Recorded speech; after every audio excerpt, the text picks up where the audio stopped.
Serious teachers of Reddit, what is the most disturbing thing your student has ever done? I had a 5th grade student pick up 2 brick-sized rocks and try and stone another kid to death.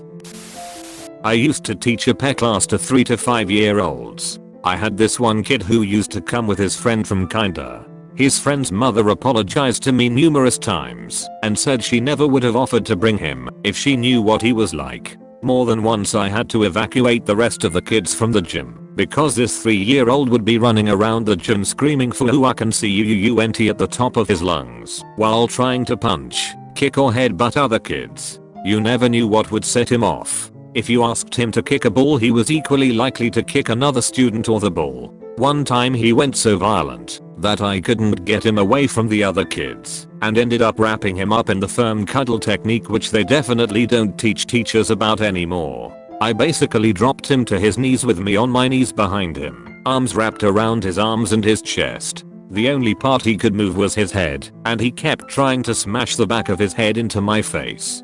But the worst part was the laughter. He normally had a vague, empty look on his face, but when he was trying to hurt someone he would scream with laughter, wearing the biggest shit-eating grin. I only had him for 10 sessions once a week, but holy fuck, I will never forget that kid. One of my students, high school, came in one day and handed me a pop vinyl figurine from one of her favorite bands. She said I could have it, and I, not used to random gifts, asked her why she was giving it to me. She said something along the lines of she didn't need it anymore. I thanked her and told her to have a good day. The following day she killed herself. It immediately became clear why she didn't need the figurine anymore. That still bothers me. Was teaching 7th grade in what we call in Germany gymnasium, something like high school, and it was the 2nd week of the year. I noticed some kind of stress in him, and then at one point he erupted. Threw his pencil case against the blackboard, yelled, "Everything is shit. Everything." Stood up, climbed on the desk, pulled out his penis, and peed while crying. The whole class, including me, was just shocked. I would like to prevent this situation, but it just escalated so quickly, and when it was happening it was so surreal I was paralyzed. After what felt like 100 years I just grabbed him, threw him over my shoulder, and walked out of the classroom. Held him by his hand while shouting into the classroom that they should stay in the classroom while I'm away and only leave it for the next class. I went to call his parents. He got picked up and never came back to this school. I don't know what happened to him.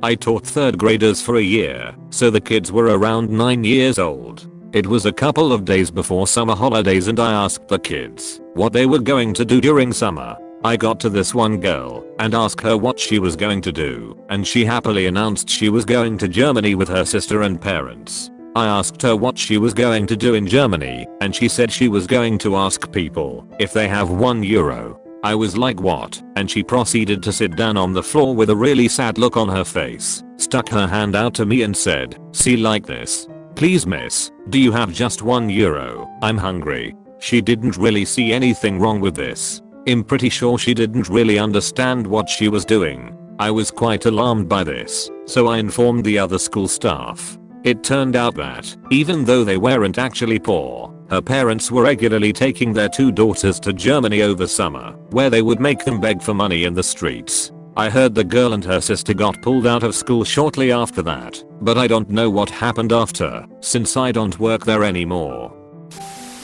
Back when I was a teacher, one of my students randomly started punching another kid, his friend, in the middle of class, no provocation whatsoever. The puncher was into bodybuilding and pretty in shape, and he had never been violent before in school, so this was both surprising and hard to break up considering his size. He broke his friend's nose and was smiling after, had no idea what he did was weird or upsetting. Recently had one of my students tell a pregnant teacher that he wanted to punch her in the stomach. Another student said, "You can't do that, she's pregnant." The first student then said, "That's the point. These are 5th graders. This is also in a school that rarely has behavior problems, so this was quite a shock." Tried to jump out of a 3rd floor window just because. I was utterly terrified. I teach 4-year-olds part-time, which means I usually do art and recreation in the afternoons. There's this girl in my class, let's call her Mary, who is a tiny terror that frequently runs around making other kids cry. Her moves are very calculated: a hair pull, kicking a toy over, snatching art. She waits until the other child is crying before she relents. She never wants the toy, just the reaction. On the other hand, this boy, Jim, is her polar opposite and often the voice of reason in my class. He's a gentle giant, the biggest kid in preschool. He shares happily, is kind during playtime, and is probably the most thoughtful human I've ever met. Well, one day during outside time, Mary kept targeting Jim. He was pretty good-natured the whole time.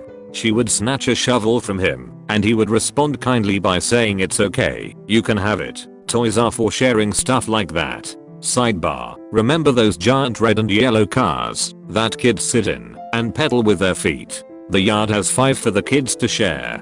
Mary was leaning against a wall and Jim pushing one of those cars. The kids like running around with them, so that was normal. Jim was probably a good 30 feet away from her when he suddenly started accelerating.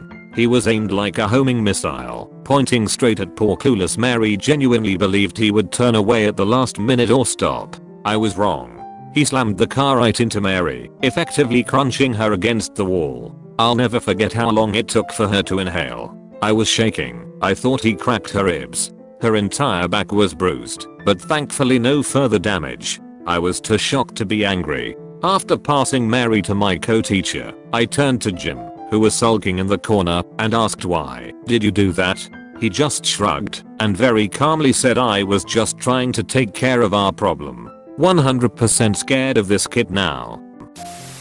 I have to that standout. A student made a hit list and had numerous teachers and students on it. I found a letter on the ground that an 8th grader had written that talked about being sexually abused by her uncle. I gave it to my principal and had to meet with the police to talk to them about the student and finding the letter. I was a preschool teacher at the time. I was doing group time, singing songs, reading a book, and all the kids were sitting on the floor. One left to blow her nose. She came back, walked through the crowd of kids to get back to her spot, grabbed a quiet girl's hair, and kept walking.